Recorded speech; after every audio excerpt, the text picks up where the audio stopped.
अदाकाराओं पे ही फायरिंग होती है, अदाकाराओं को ही कत्ल किया जाता है, अदाकाराओं को ही जुल्म सहना पड़ता है। क्या बोले?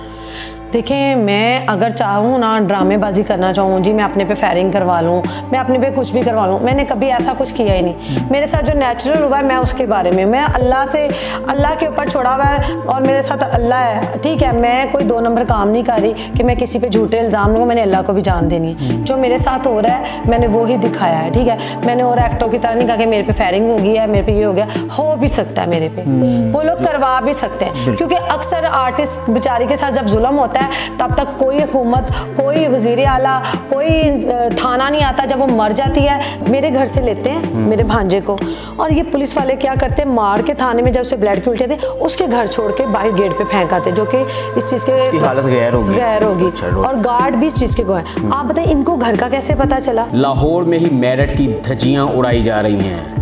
स्टेज अदाकारा पर तशद्दुद किया जाता है और झूठे उस पर इल्ज़ाम लगाए जाते हैं कि वो पुलिस के दस्ते गिरेबान हुई, जबकि हकीकत इसके बरअक्स दिखाई दे रही है। दुआ चौधरी जिस दिन उसके बेटे की सालगिरह थी और उसी दिन वहाँ पे आके पुलिस वालों ने धावा बोल दिया, बाकायदा उस पर तशद्दुद किया गया और घसीटते हुए थाने में ले जाया गया।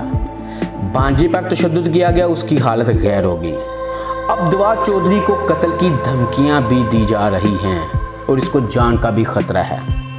दुआ चौधरी स्टेज अदाकारा हमारे साथ मौजूद हैं, उनसे बात करते हैं कि असल हकायक क्या था। अस्सलाम वालेकुम दुआ चौधरी। वालेकुम सलाम। अच्छा दुआ, हमें ये बताएं कि जिस दिन सालगिरह थी, जी, अब लाहौर शहर में भी इस तरह के फंक्शन होते हैं, आया कि आप ही के घर को क्यों फोकस किया गया और कहा गया कि यहाँ पे उबाश लोग थे, वो बहुत ज़्यादा हल्ला गुल्ला कर रहे थे, इस तरह कोई ज़ुबान दूसरी इस्तेमाल कर रहे थे या मोहल्लेदारों को कोई परेशानी थी? आप असल बात बताएं कि इसमें माजरा क्या है, क्यों आपको टारगेट किया गया, क्यों आपकी लाइफ को तबाह किया जा रहा है? मेरा आपने सुना भी होगा कि मेरा आज से 5 माह पहले सलीम शौकत SHO उसके भाई के साथ मसला चल रहा था। मैंने उसे शादी की थी, उसने मुझसे की हुई थी शादी। उसके बाद वो मेरे साथ 3 साल गुजारे उन्होंने। उसके बाद उन्होंने दूसरी शादी कर ली निदा नाम की लड़की से, ओके, ठीक है, वो लिया की रहने वाली। जब मुझे पता चला उसके साथ शादी कर ली, मैंने छोड़ डाला। उसके बाद सलीम शौकत और ने क्या गेम खेली कि इसने अपने भाइयों को बताया कि मैंने ऐसे शादी की है। सलीम शौकत ने अपने भाई को साइड पे कर दिया और मेरे घर को एक सलमान से कॉल करवा कर मुझे कहा अपनी बहन के घर चलो। मैंने कहा आप कहाँ हैं, 1 हफ्ते से नज़र नहीं आ रहे। कहते आप जाएँ, आपसे मैं बाद में बात करता हूँ। उसके बाद सलमान साहब मुझे कभी नज़र नहीं आए और मैं अपनी बहन के घर आती हूँ। उसके बाद मैं अपने घर जाती हूँ तो मेरे घर को ताले लगे होते। इन्होंने मेरे घर में शमा में जो मेरा घर था उसको ताले लगा के सारा सामान छीन लिया, हर चीज़ कर ली। मैं थाना इचरे में जाती हूँ, काजमी साहब जो उनसे वहाँ पे DSP साहब, उनके पास जाती हूँ। उधर सलीम शौकत की कॉल आती है उनके नंबर पे। वो कहते हैं कि ये हमारा फैमिली मैटर है, हम थाने में अदालत पे बात करेंगे। वो कहते हैं बेटा ये आपका फैमिली मैटर है, मैं नहीं कुछ कहता। गुज्जर साहब भी उधर जो होते हैं, मकसूद गुज्जर है, पता नहीं क्या नाम है, ये SHO, इन्होंने मुझे कहा हम कुछ नहीं कर सकते। मैं रोती धोती आ जाती हूँ घर। उसके बाद मैं 3-4 माह बाद उसने मेरी DNC करवाई होती है। उसके बाद मेरी तबीयत ठीक नहीं होती और मैं अपने मामलात को ना रोने धोने से, सदमे से नहीं निकलती। मैं 4 माह सलमान का वेट करती हूँ। उसके बाद मैं मीडिया पे आ जाती हूँ और मैं फिर थाने जाती हूँ दोबारा से। तो थाने में जब मैं जाती हूँ तो वो लोग भूल जाते कि मैं वही दुआ चौधरी हूँ। मैं मतलब उस टाइम सबा बन के जाती हूँ और बाद में दुआ चौधरी बन के जाती हूँ। और जब मैं जाती हूँ कि मेरे सलमान नहीं मुझे मिल रहे, मेरा सामान वगैरह, मेरी DNCयाँ करवाई, मुझे यहाँ मारते थे, मैंने अपने सारे प्रूफ दिखाए। उन्होंने कहा कि ठीक है, एप्लीकेशन मैंने दी तो उन्होंने कहा आप ऐसा करें। गुज्जर साहब ने मुझे कॉल करके कहा जो आपके पास वीडियो है, जो आपके पास फाइल है वो लेकर आ जाए मेडिकल। मैं लेकर जब जाती हूँ तो आगे सलीम शौकत होता है DSP के कमरे, उधर लाइट बंद करके मुझसे मोबाइल और सब कुछ, वो वीडियो वायरल भी हुई। वहाँ मेरे कपड़े फाड़े सलीम शौकत ने और मकसूद वो जो सा गुज्जर साहब यासिर गुज्जर ने, इन लोगों ने मेरे वहाँ पे कपड़े फाड़े। उसके बाद वीडियो 1 सेकंड की लाइट ऑफ होती है, उसके बाद ये वीडियो बनाते हैं मेरी। काजमी साहब जब देखते हैं कि मुझे काफ़ी मारते पीटते हैं, कपड़े फाड़ते, काजमी साहब फिर भाग कर आते हैं अपनी चेयर से। उनकी बाद उन्होंने कहा बेटा ये आपके साथ बेइंसाफ़ी हुई है, मैं इसका साथ दूंगा। वो भी मेरे पास वीडियो है जिसमें वो कह रहे हैं। फिर मैं कहती हूँ अगर उन्होंने मेरे साथ गलत किया तो उसका पर्चा होना चाहिए, पर वो पर्चा नहीं काटते। उसके बाद मैं अपनी एप्लीकेशन CCP को देती हूँ, फिर वो अपने बंदों को बचाने के लिए सलमान पे पर्चा कर देते हैं। पर्चा करने के बाद ये होता है कि जिस दिन रात को 1 बजे पर्चा करता है उसी रात को मेरे भाई को पकड़ लिया जाता है। अच्छा।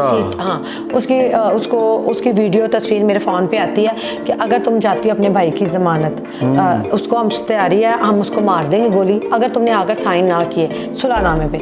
मुझे नहीं पता होता कि पर्चा कट गया हुआ है। मैं जाती हूँ दिन के टाइम, सलीम शौकत वहाँ पे होता है, मुझे CI के ऊपर कमरे में ले जाते हैं। वहाँ कहते हैं हम आपका भाई छोड़ देंगे। वीडियो में दिखाते हैं मेरा भाई को नंगा करके और उसे ना टेबलें साफ़ करवा रहे होते हैं और कहते हैं हम इसको मार देंगे। मैं उसके बाद साइन करती हूँ। साइन करने के बाद मैं आ जाती हूँ घर। मैं फिर अपने वकील से बात करती हूँ, ये कहते हैं तुम्हारा भाई आ जाएगा। मेरा भाई कोई नहीं आता।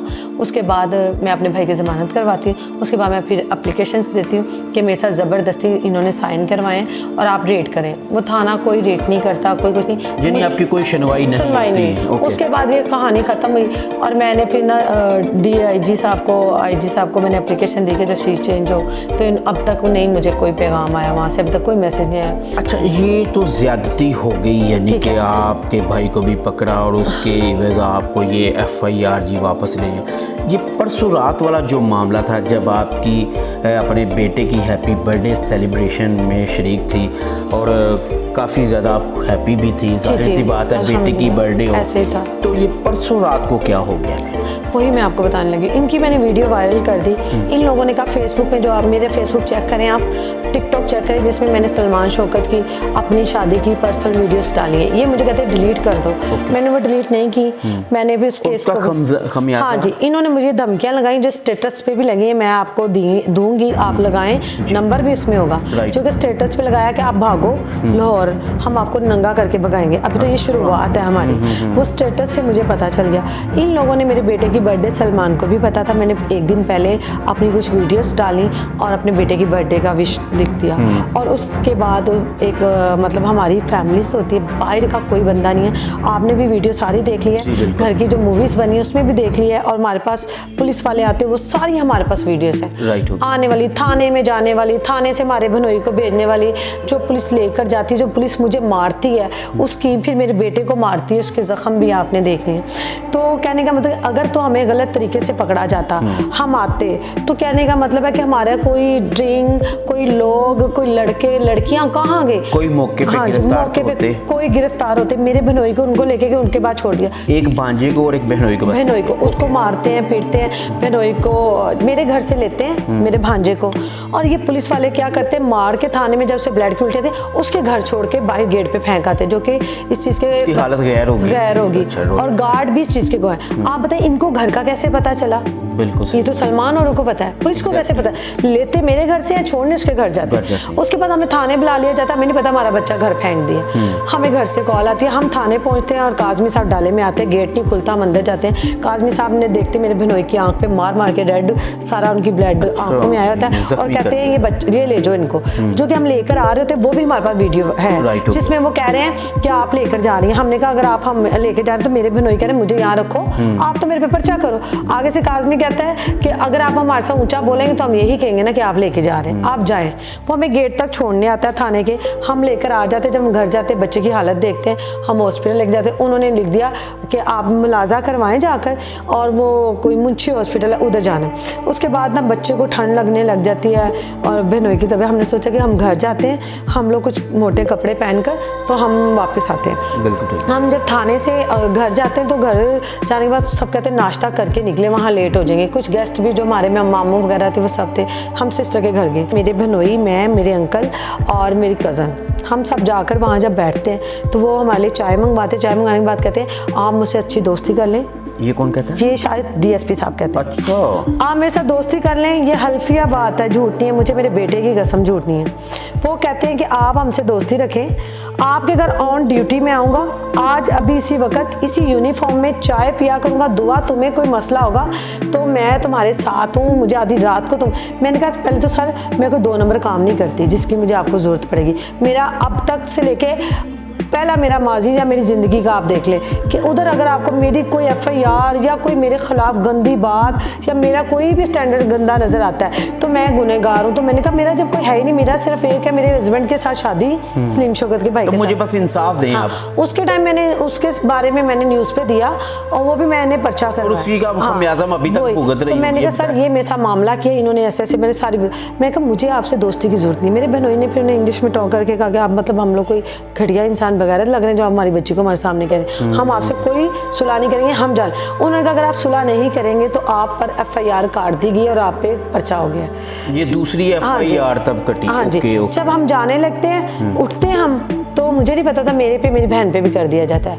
वहाँ मेरा नाम पूछता DSP साहब और उसी टाइम जब मैं निकलने लगती हूँ तो हमें लेडीज़ पुलिस और वो भी वीडियो मेरे पास है, मैं आपको दूंगी। अच्छा। हम निकलने लगते हमें घेरा डाल लेते था। हमें अगर हम गुनाह गारते हैं, हम डांस फंक्शन कर रहे थे, हम शराबें पी रहे थे, हम पार्टियां कर रहे थे तो वहाँ पे कोई वीडियो तो होगी, फैमिली की वीडियोस नजर आ रही हैं। हम लोग थाने में, इसका मतलब कि पुलिस वालों को तो फिर चूड़ियाँ पहन लेनी चाहिए ना कि दुआ चौधरी इससे तो मैं फिर बहादुर हुई ना कि मैं पूरे थाने में अपने 2 बंदे छुड़ा कर ले। क्या बात है, अभी शेरनी तो मैं हुई ना, तो ये फिर तो गलत हुए ना, इनको तो चूड़ियाँ पहननी चाहिए, इनको गिफ्ट देनी चाहिए। जो जुल्म की आपने दास्तां सिखाई है, मेरी वज़ीर आला पंजाब और IG पंजाब से भी अपील है कि मेरिट पे इनकी जो है वो बात सुनी जाए और इनका फ़ैसला किया जाए।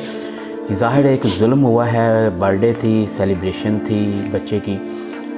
ये FIR अभी खारिज हुई हैं या नहीं हुई और उस आपको धमकियां भी मिल रही हैं? मुझे कत्ल की धमकियां मिल रही हैं। मैं फेसबुक पे अपनी वीडियोस डाल दी थी सारे, मैं आर्टिस्ट हूँ, मैंने बताया कि मैं काम कर रही हूँ, मैं टॉक शो कर रही हूँ, ठीक है, फिर मैं ये ऐड वगैरह में काम कर रही हूँ। मैंने उसके कुछ टाइटल्स डाल दिए फेसबुक पे और अपने मतलब स्टेटस पे।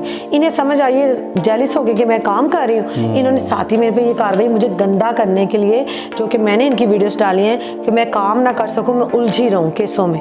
आगे समझ, मेरे साथ ये मामला तो हो रहा है, मुझे खतरा है। मुझे अगर कुछ होता है, मुझे कुछ होगा तो उसका जिम्मेदार काजमी SHO और जो गुज्जर पहले वाला SHO ठीक हो गया जो, और ग्रीन टाउन थाना, ये पूरे हैं। मुझे मेरे बच्चों को कुछ होता है, हमें एक्सीडेंट में मौत होती है, हमारी दम घुटने से मौत होती है, गैस से मौत, करंट से, किसी भी किस्म से हमारी मौत होती है जो लोग समझे कि नेचुरल मौत है, तो उसके जिम्मेदार सलीम शौकत, ग्रीन टाउन थाना, DSP शाहिद, DSP जो सा ग्रीन टाउन इचरे वाला, ठीक है, ये जिम्मेदार हैं सब, और अजीम शौकत। और मेरी मौत के, मेरे बच्चों के, ये सब जिम्मेदार है क्योंकि मुझे पुलिस ने कोई नहीं तहफ़्फ़ुज़ दिया और मुझे यहाँ तक कि मैं IG तक, SP तक हर जगह गई, मुझे कुछ नहीं, आज तक नहीं पकड़ा गया। तो इसकी जिम्मेदारी पुलिस वाले मेरे कातिल हैं। अदाकाराओं पे ही फायरिंग होती है, अदाकाराओं को ही कत्ल किया जाता है, अदाकाराओं को ही जुल्म सहना पड़ता है, क्या?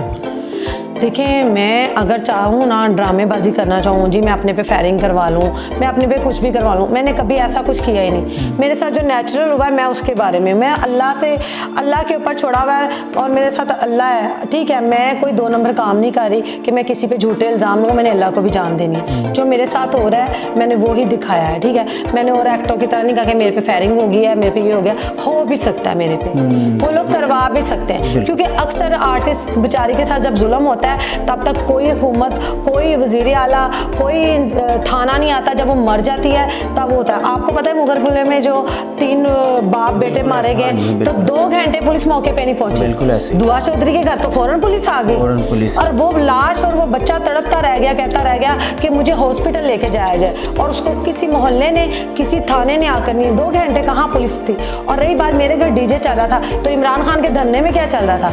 DJ नहीं चल रहा था, वहाँ पे पुलिस क्यों नहीं है? वहाँ पे लड़कियां दुपट्टे के बगैर घूम रही थी। हमारी वीडियो में कोई लड़की देखिए फ्रॉक्स पहनी हुई है, कोई छोटे गले हैं, किसी का कुछ नहीं है, तो वहाँ धरने में वहाँ डांस हो रहे थे ऐसे ऐसे, तो वहाँ सीने हिल नहीं रहे थे, वहाँ पे क्यों नहीं पर्चे हुए? वो इमरान खान साहब थे, क्योंकि जब वो हमारे जैसे आर्टिस्टों का साथ नहीं दे सकते तो हम भी उनको नहीं मानते, क्योंकि अब तक मेरे साथ कोई इंसाफ नहीं मिला। हर आर्टिस्ट परेशान है, हर आर्टिस्ट के साथ ज्यादती हो रही है, किसी में बेक कत्ल कर दी गई, कोई सैमा खान के फैर मार दिया गया, अभी वो जो शीजा भट्ट के साथ जुल्म हो रहा है, क्योंकि हाँ जी आफरीन खान को भी मिली, उसको मारा गया, आफरीन परी के साथ ज्यादती हुई, किसके लिए इंसाफ कर रहे हैं? हमारी नादरा थी, उनको कत्ल कर दिया गया पहले। क्या आर्टिस्ट का कोई खून नहीं है? आर्टिस्ट कुछ नहीं है, क्या नहीं है? वो औरत नहीं है, वो एक माँ नहीं है, वो बीवी नहीं है, इनके साथ ज्यादतियों पे ज्यादतियां कर रहे हैं ये लोग। इंसाफ ही नहीं देते, जब कोई मर जाता है 2 घंटे बाद ये आ जाते हैं अफसोस करने फिर कहते हो आपने हमें क्यों नहीं बताया। वज़ीर आला पंजाब को क्या अपील करोगे आप? वज़ीर आला पंजाब से यही गुजारिश है कि मैं इतने अरसे से 6 माह से बहुत परेशान हूँ। मेरे बच्चों को मुझे ख़तरा है। सलीम शौकत को, अजीम शौकत को ऐसी अपनी वर्दियों के, अपनी सीटों से ये फ़ायदे उठा रहे हैं, लोगों की बेटियों की इज्जतों से खेल के उन्हें गंदा किया जा रहा है। अगर मेरा कोई किरदार गंदा नज़र आता है, मेरी कोई गंदी वीडियो आपको नज़र आती है, मेरा कोई पर्चा नज़र आता है 2 नंबर तरीके का, मैं कोई कॉल करूँ या कुछ भी हूँ, तो आप मेरे पे 10 पर्चे करें। मगर ये मेरे साथ जो अभी हुआ, मेरे घर को लूट के गए, जेवर, कपड़े, पैसे सब कुछ लेकर के, मेरे बच्चे के छोटे छोटे गिफ्ट्स ले गए हैं उठाकर। आप मुझे बताइए किस चीज़ का इंसाफ है? मुझे इंसाफ चाहिए, नहीं तो आप लोग जिम्मेदार हैं, हुकूमत जिम्मेदार है मेरे बच्चों की, मेरी जो कत्ल हो, मैं मर जाऊँ, कुछ हो, उसकी जोन से भी इनके ऊपर ही सब कुछ इल्ज़ाम आना चाहिए, क्योंकि यही बुरा हाथ है। कानून के अलावा मुझे कोई नहीं मार सकता। जी बिल्कुल जी, दवा चौधरी की दर्द बड़ी कहानी आपने सुनी है, किस तरह ये परेशान है और किस तरह इसको थ्रेट मिल रही हैं। ये घर से बाहर नहीं निकल सकती, ये अपने शो वगैरह नहीं कर सकती, तो इससे बड़ी ज़लालत क्या होगी। तो वज़ीर आला पंजाब IG पंजाब से इन्होंने अपील की है कि इसके बच्चों को और इसको तहफ़्फ़ुज़ दिलाया जाए, और जो अदाकाराओं पर आए दिन तशद्दुद होता है, उन पर जुल्म और ज़्यादती की जाती है, उसको रोका जाए। आज के लिए आपको यकीनन हमारा ये आज का प्रोग्राम पसंद आया होगा। अपने मेज़बान मिर्ज़ा रमज़ान बेग को इजाज़त दीजिए। अल्लाह हाफ़िज़।